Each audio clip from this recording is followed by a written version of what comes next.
puti ang buhok, pero mama ng tawag ng mundo. Sa bawat salitang bit-bit niya, may aral, may lambing, may totoo. Hindi palaging madali ang payo, minsan masakit pero may dahilan. Itinutuwid ka ng tapat para sa ikabubuti mo lamang. Pinanday ng karanasan ng kanyang lakas, pero hindi niya pinatigas ang puso. Sa gitna ng bigat na pasan-pasan, may yakap pa ring handang ialay sa'yo.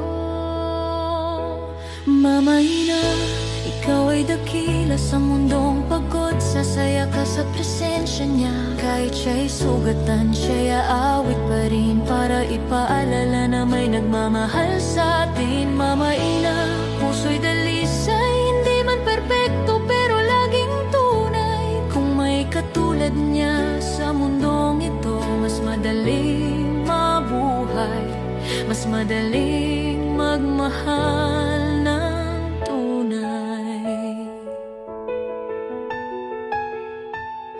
Hindi siya sumusuko sa sakit, kahit tahimik lang ang luha sa gabi.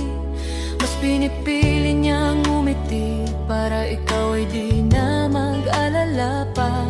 Sa bawat okay ka lang ba, may dasal na di mo naririnig. Paulit-ulit kang kinukumusta dahil mahalaga ka para sa kanya.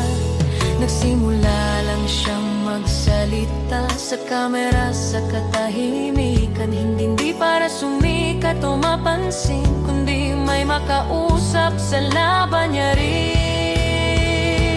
Mama Ina, ikaw ay dakila sa mundong pagod. Sasaya ka sa presensya niya. Kahit siya'y sugatan, siya'y aawit pa rin para ipaalala na may nagmamahal sa atin. Mama Ina, puso'y dalisay, hindi man perpekto pero laging tunay. Kung may katulad niya sa mundong ito, mas madaling mabuhay, mas madaling magmahal ng tunay.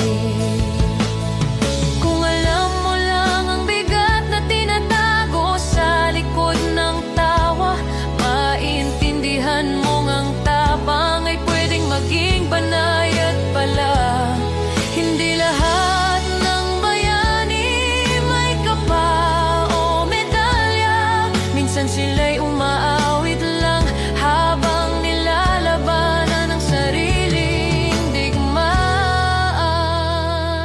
Mama Ina, salamat sa'yo sa paalala na di kami nag-iisa rito. Sa bawat kanta, sa bawat payo, may pag-asang muling tutuwa.